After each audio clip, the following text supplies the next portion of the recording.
professora Fernanda e hoje eu vim aqui falar para vocês um pouquinho sobre mutação, seus tipos e suas consequências. Primeiramente, eu gostaria de falar sobre o conceito de mutação. Geralmente, quando as pessoas não tiveram aula sobre isso ainda e falam mutação, as pessoas tendem a achar que mutação é sinônimo de anomalia, né, ou de alguma coisa assim, sempre para o lado negativo. Mas não é esse o intuito, tá? A mutação, ela é uma variação na sequência de DNA. Só isso, ela é variação. Então, as pessoas são diferentes, os animais são diferentes, existe a diversidade entre os organismos, porque existem variações na sequência de DNA, né, na quantidade, enfim. Então, essa variação, ela é importante para a vida, e são as mutações responsáveis por essa variação, tá bom? Então, como eu falei para vocês, elas são importantes. É claro que elas podem ser também causas de doenças, como tá aí, né? Vocês podem ver no terceiro tópico, mas ela também pode ser fonte de novas informações. Então, a gente tem a diversidade, tanto entre seres humanos quanto entre organismos, entre espécies diferentes, porque o DNA varia, né? E essa variação a gente chama de mutação. Então, também, na parte de evolução, né, o estudo das mutações, taxa de mutação é super importante para a adaptação dos organismos em cada local, em cada habitat que eles vivem. Então, elas são muito importantes por causa disso. Como elas se originam? Então, as mutações, elas podem ter dois tipos de origem. Elas podem ser espontâneas ou elas podem ser induzidas. O que são mutações espontâneas? Mutações espontâneas são aquelas que acontecem por acaso. Então, lembra que eu falei de replicação? Que a polimerase vai colocando os nucleotídeos? Às vezes, ao invés de ela colocar um C, ela coloca um A, ou um G, ou enfim, qualquer outra base. E aí, quando acontece esse erro na replicação, que é muito raro de acontecer, acontece mais ou menos 1 a cada 10 milhões de pares de bases, mas pode acontecer, né? Então, esse erro é chamado de espontâneo, porque ele acontece por acaso. Agora, existem outros tipos de mutações, que são as mutações induzidas.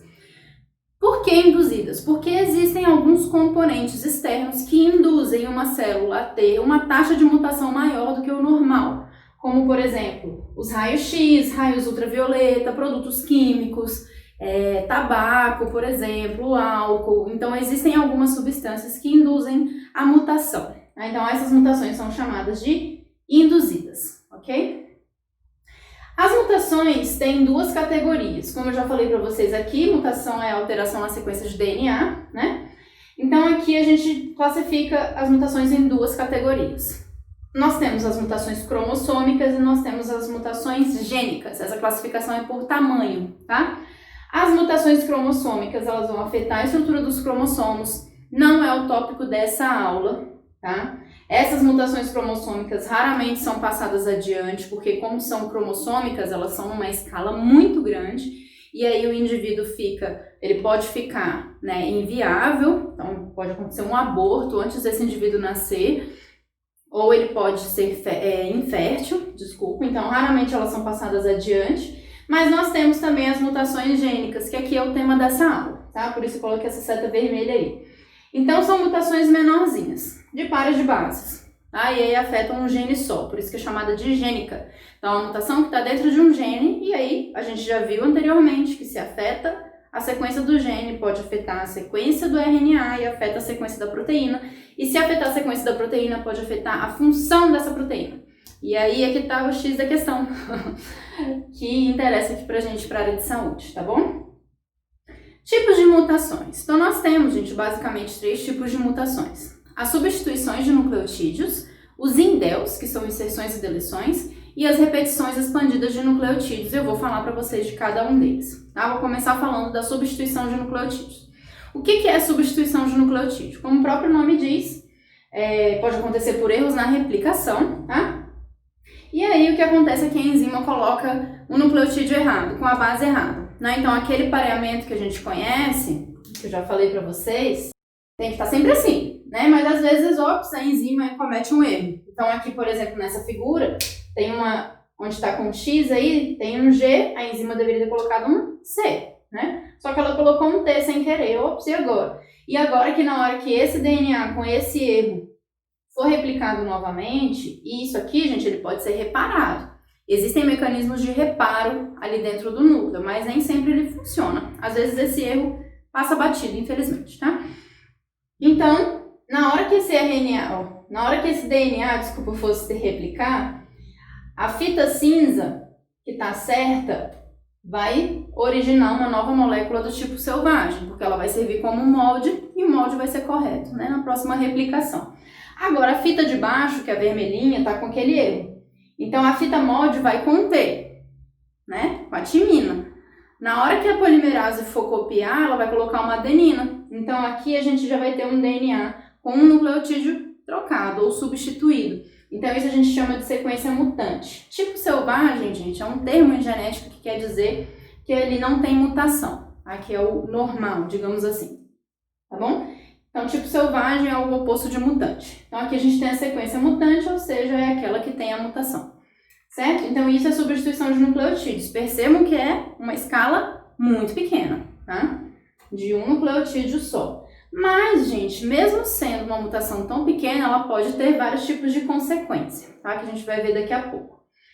Qual é a frequência dessas mutações? Então, existem alguns tipos de mutações que são mais frequentes do que outras.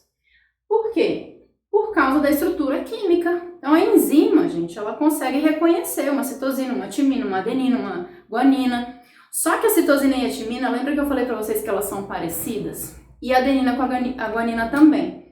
Então, concordam comigo que é muito mais fácil, né? Por exemplo, se eu tenho a adenina desse tamanho e a guanina do mesmo tamanho, e a citosina e a timina pequenininha, se eu for uma enzima e eu tiver que colocar uma timina, vocês concordam comigo que é muito mais fácil eu pegar um C do que trocar pelo G? Agora eu pegar o G e falar, opa, tá muito grande, tá meio estranho. Então, essa troca aqui entre C e T e entre A e G é muito mais comum. E aí, o que isso quer dizer? Lembra que A e G são purinas e C e T são pirimidinas? Justamente por causa dessa propriedade. Então, quando a gente tem uma troca A com G ou C com T ou vice-versa, a gente chama de transição, porque são trocas do mesmo grupamento químico. Purina com purina, pirimidina com pirimidina.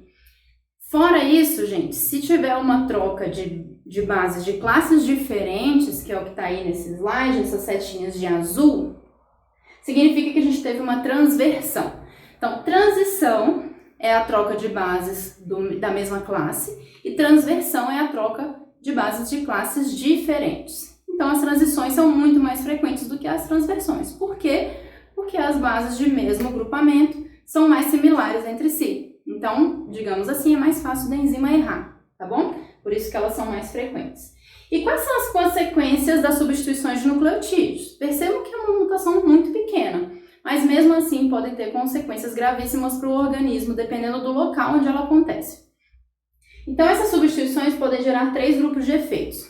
Pode gerar uma mutação silenciosa ou sinônima, pode gerar uma mutação de sentido errado ou trocado, como vocês preferirem, ou pode gerar uma mutação sem sentido. Qual é a diferença entre essas 3 mutações? A mutação silenciosa, gente, lembra quando a gente falou lá de código genético? Vou colocar aqui o cardzinho do vídeo para quem não se lembra. Quando a gente viu o código genético, a gente viu que existem muito mais códons do que aminoácidos, certo? Essa propriedade é o que a gente chama de código genético ser degenerado ou redundante. O que é isso? Quer dizer que vários códons podem especificar o mesmo aminoácido. Então, isso dá uma margem de erro para a enzima. Então, vamos ver aqui nesse exemplo o que acontece. Sem mutação, eu tenho meu DNA aí bonitinho, ele foi transcrito para RNA mensageiro com o códon UCA. O UCA codifica a serina, de acordo com o código genético. Então, esse é o tipo selvagem, sem mutação. Agora, quando eu tenho uma mutação silenciosa, o que isso significa? Percebam que na fita de baixo do DNA, ao invés de ter um T no final, tem um C, AGC. Quando foi transcrito para RNA, virou UCG. Opa, tá diferente o códon. Percebam que lá sem mutação está o CA, agora está o CG. Então tem um códon diferente. Só que quando a gente vai olhar lá no código genético, o CG também codifica serina. Então na hora de produzir essa proteína, vou ter alguma consequência? Não. Então por isso que essa mutação é chamada de silenciosa. Ela está tão em silêncio que às vezes a gente nem sabe que ela está lá. Porque a proteína está com a sequência de aminoácidos intacta e está funcionando normalmente. Ela também pode ser chamada de sinônima, tá, gente? Porque o sinônimo é o mesmo aminoácido. Então aqui, novo códon, mesmo aminoácido, então não muda a sequência, não há alteração na proteína, ok? O outro tipo é mutação de sentido errado ou sentido trocado, vai depender do livro que vocês estão estudando. Já vi os dois termos bastante vezes. Então, mesmo exemplo aqui sem mutação, o CA codificando a serina. Agora eu posso ter uma mutação na segunda base. Nesse caso, ao invés de UCA, eu vou ter UA. Agora o negócio complica mais. Por quê? Porque esse códon UA não codifica a serina, ele codifica a leucina. Opa, então aqui já tem alguma coisa diferente. Percebam agora que essa mutação de uma base, um nucleotídeo só, gente, foi capaz de trocar o aminoácido nessa posição dessa proteína. Então aqui, novo códon, aminoácido diferente, mudança na sequência. E agora, o que pode acontecer? Aqui, gente, esses tipos de mutações são os que geralmente a gente mais fala quando a gente fala de genética na área de saúde, tá? Por quê? Porque quando a gente tem a troca de um aminoácido dentro de uma proteína, essa troca pode ser muito séria, né? A proteína, se esse aminoácido for de um outro grupamento químico, a proteína pode ter uma outra conformação tridimensional e pode perder a função, ela pode ganhar uma nova função, ela pode funcionar de forma mais lenta, N coisas podem acontecer, tá? O que geralmente acontece é que a proteína perde a função, tá bom? Então aqui eu coloquei um exemplo para vocês que é bem clássico, que vocês devem ver na aula de doenças gênicas, que é a anemia falciforme. A anemia falciforme é um tipo de anemia que tem herança autossômica recessiva, é um exemplo clássico da genética, né? Vocês vão ver muitos heredogramas disso, provavelmente. Então aqui percebam que na parte de cima a gente tem a sequência bonitinha do DNA e embaixo em verdinho a gente tem a sequência dos aminoácidos. Percebam que na parte aqui, no penúltimo aminoácido representado, a gente tem um ácido glutâmico. Embaixo nós temos a mutação. E aí foi trocado, né? De T para A no caso. E aí virou o códon, né? Ficou diferente por causa dessa mutação na segunda base. E aí, ao invés de ter o ácido do glutâmico, agora eu vou ter uma valina. Percebam, gente, que a mutação de um único nucleotídeo muda um único aminoácido na proteína, no caso a hemoglobina. A mutação desse único aminoácido, gente, vai alterar a sequência, claro, né, de aminoácido da proteína. E aí, quando os níveis de oxigênio do sangue dessa pessoa chegarem num patamar baixo, o que vai acontecer? Essa hemoglobina mutante, ela vai se cristalizar e as hemácias, que são as células sanguíneas, elas vão ficar rígidas em formato de foice, tá? Por isso que a anemia é chamada de anemia falciforme. E aí o indivíduo tem inúmeras consequências, né? Sente muita dor, pode obstruir os vasos sanguíneos, né? Quando vem um monte de células falciformes, como elas são rígidas, às vezes elas ficam presas ali, enfim. Aí vocês vão ver isso com mais aprofundamento lá na parte de doenças gênicas. Tá? Mas só para vocês entenderem aqui a importância de uma mutação, mesmo sendo pequena, quando ela está num local específico, muito importante, pode acarretar consequências muito graves para o indivíduo. Mutações sem sentido são mutações também de um único nucleotídeo, mas que na hora de trocar geram outro códon, e esse outro códon, ao invés de ser outro aminoácido, é um stop códon. Lembra do stop códon? Lembra o que é? São códons de parada, são aqueles códons que mandam a tradução ser parado. Então, o que vai acontecer? Digamos que colocou ali 1, 2, 3, 4 aminoácidos, teve a mutação, um códon de parada. E agora, a proteína, ao invés de ter, sei lá, 1000 aminoácidos, vai ter só 4. Vocês acham que essa proteína vai funcionar igual? Claro que não, né, gente? Então, essas mutações também são muito importantes para a área de saúde. É uma mutação sem sentido. Eu já vi alguns livros colocarem o termo em inglês mesmo, que é esse que está aí no slide, que é nonsense, tá bom? Então aí esse stop códon vai ocasionar um término prematuro da tradução e essa proteína não vai ser completa. Então provavelmente vai ter uma consequência funcional aí para o organismo. Tudo bem? Então essas são as 3 consequências da substituição de nucleotídeos. Pode ser mutação silenciosa ou sinônima, que não altera o aminoácido. Pode ser a mutação de sentido errado ou trocado, que é aquela mutação que troca o aminoácido e aí a proteína pode funcionar de forma diferente. E a mutação sem sentido, que gera um stop códon e aí causa um término prematuro da tradução e a proteína fica incompleta. Ok? Então, isso são as substituições de nucleotídeos. Próximo tipo são os indels. O que são indels? É uma sigla para inserções e deleções. Inserção é quando eu insiro mais nucleotídeos e deleções é quando eu deleto, ou seja, retiro. Então, aqui, gente, nesse exemplo dessa figura, a gente tem uma inserção de uma alanina. Então eu tenho uma inserção de 3 nucleotídeos, que aí a sequência da minha proteína ficou com uma alanina a mais. Mas percebam que foram 3 nucleotídeos. E o que tem se foram 3 nucleotídeos? O que tem? Que o códon são 3 nucleotídeos, certo? Então eu inseri aí certinho um aminoácido e os aminoácidos para frente continuaram na mesma ordem.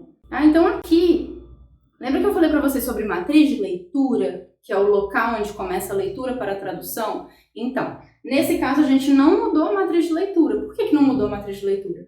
Porque eu tenho os mesmos códons, só que ali eu vou inserir um, ou se eu retirar também 3 nucleotídeos, a sequência da proteína vai ter um aminoácido a mais ou a menos, mas o resto da sequência vai ficar intacto, certo? Isso quando eu tenho múltiplos de 3 nucleotídeos nos meus indels. Agora, se eu tiver inserção, deleção de qualquer outro número de nucleotídeos que não seja múltiplo de 3, seja 1, seja 2, enfim, seja 4, o que acontece? Eu vou ter uma mudança na matriz de leitura. Aí, gente, a consequência vai ser mais grave. Por quê? Porque a partir do momento que eu tiver o indel, tudo para frente vai mudar. Então aqui, ó, adições e deleções de pares de bases não múltiplos de 3 levam a arranjo de códons alterado, claro, né? Então, por exemplo, aí eu tenho a sequência original em cima, embaixo um exemplo de inserção, né, na letra B, e na letra C um exemplo de deleção. Então percebam, gente, que a partir do momento que eu tiver a inserção ou a deleção de um nucleotídeo só, ou seja, não é um múltiplo de 3, teve toda uma alteração na matriz de leitura. Então os códons daí para frente mudam completamente. Então as consequências para essa proteína vão ser muito mais graves. É o caso daquela frase, Lia ama seu lar, que eu acho que eu já falei para vocês, né? Lia ama seu lar. Todo mundo entende essa frase. É uma frase em português com palavras de 3 letras, como se fossem os códons aqui. Se eu coloco uma outra palavra de 3 letras, não, por exemplo, Lia não ama seu lar, a gente continua entendendo. Eu mudei um pouquinho o sentido da frase, mas a gente continua entendendo isso daqui. Então a consequência não é assim, digamos, tão séria. Agora, gente, se eu colocar, por exemplo, um T aqui, só um. Olha como é que ficou agora, só porque eu inseri esse T. Aí eu coloquei um T aqui. Então, Lia antiazeulae. Faz sentido alguma coisa que está escrito aqui em português? Não faz. Entenderam, gente? Então, quando eu tenho múltiplos de 3, eu mudo a proteína, claro, porque eu vou adicionar ou remover um aminoácido. Mas quando eu tenho um nucleotídeo só, ou 2, ou qualquer número que não seja múltiplo de 3, eu mudo toda a matriz de leitura. Então, tudo para frente vai ser trocado. Então, aqui nesse caso, as consequências vão ser mais sérias para o organismo. Tudo bem? O último tipo de mutação que eu vou falar para vocês são as repetições expandidas de nucleotídeos. O que é isso? Eu tenho cópias, geralmente de 3 nucleotídeos repetidas, por exemplo, CAG, 4 vezes, né? Mas às vezes eu posso ter 4, você pode ter 6. Várias pessoas têm números diferentes dessas cópias, então existem algumas regiões específicas no DNA que têm essas cópias repetidas, tá bom? Só que aqui, percebam que o nome é repetições expandidas. Por que expandidas? Porque no caso, a gente está considerando uma mutação porque a pessoa tem mais repetições do que deveria. E às vezes essas repetições adicionais, elas podem ocasionar consequências para o organismo. Tá? Então aqui, ó, cópias repetidas de conjuntos de nucleotídeos, né, já falei para vocês, podem estar associados a doenças genéticas. Por que essas repetições expandidas acontecem? É o seguinte, gente, no momento da replicação, a DNA polimerase vai copiar, né? Vai colocar aquelas bases. Ah, tem A, vou pôr T, C, G, tarará, e começa. Só que às vezes, quando a helicase abre e gera aquela forquilha, às vezes uma das fitas que ficou solta dobra e ela gera um grampo, que a gente chama. E esse grampo, às vezes, ele não vai ser copiado. Ele vai ficar lá a mais, tá? Deixa eu explicar melhor para vocês. Bom, vamos lá. Eu gosto de explicar com essas fitinhas aqui, tá? Digamos que eu tenho o DNA na replicação e essa aqui é uma das fitas. A forquilha abriu e essa aqui é a fita, uma fita simples, tá bom? Uma fita única de DNA que vai ser minha fita molde, certo? Então ela vai ser copiada. Só que aí, gente, a polimerase começa a fazer a cópia. Digamos que essa aqui é a fita nova. Essa aqui, marronzinha. Então a polimerase vai começar a copiar. De repente, na hora que ela está copiando, pares de bases complementares nessa mesma fita se juntam. Opa! E agora? Se junta e forma um grampo. Aí ela vai dar como se ela desse uma diminuída aqui, ó. Começou. De repente fez isso. E agora? Agora a polimerase vai falar, ué, já tinha copiado essa parte? Já, mas eu vou copiar de novo. Porque, né, tá vazio aqui, então ela vai e copia de novo. Na hora que termina a replicação, percebam que a fita recém-sintetizada, esquece isso aqui, que a fita recém-sintetizada é maior do que a fita molde. Por que ela vai ser maior? Porque no momento da replicação, teve um grampo. Aí no slide vocês vão conseguir ver direitinho. Ó, tá vendo que tem CAG, CAG, CAG? Então, como tem o C e o G dentro dessa trinca, eles são complementares, né? Aí formam esse grampo. E aí esse grampo fica a mais, digamos assim. Nesse caso, ficou 1, 2, 3, 4, 5 repetições a mais na fita nova. E aí, a cada momento que a replicação vai acontecendo, pode acontecer esses grampos. Então, essas repetições, elas vão cada vez mais aumentando. Então, ao longo que vai passando as gerações, gente, que quando a pessoa tem uma repetição mais expandida, ao longo que as gerações vão se passando, a ideia é que essas repetições também vão aumentando de geração para geração, e isso tem uma variabilidade enorme. Aí tem algumas doenças sérias, depois vocês vão ver também, na parte de doenças gênicas, que quanto mais repetições tiver, mais grave, às vezes vai ser o fenótipo, e às vezes mais antecipado, mais precoce ele vai ser, tá bom? Então, a gente tem essas consequências. Então, por exemplo, a doença de Huntington. Existe uma região no cromossomo 4 que a gente tem essas repetições CAG, igual que eu falei aqui pra vocês, CAG, CAG, CAG. O normal é que a pessoa tenha até 37 repetições, mas quando a pessoa tem além de 37, ela é afetada com essa patologia. Tem vários sintomas, tá, gente? Na aula de doenças gênicas vocês vão ver melhor, e afeta neurônios, locomoção e etc. Então, é por causa dessas repetições. Então, forma aquele grampo e aí a pessoa tem mais repetições do que o normal. Tudo bem? Espero que vocês tenham entendido, espero que tenham gostado. Se vocês gostaram, não se esqueçam de se inscrever no canal e dar um like. E aí, qualquer coisa, vocês entrem em contato comigo, tá, gente? Beijos e até a próxima!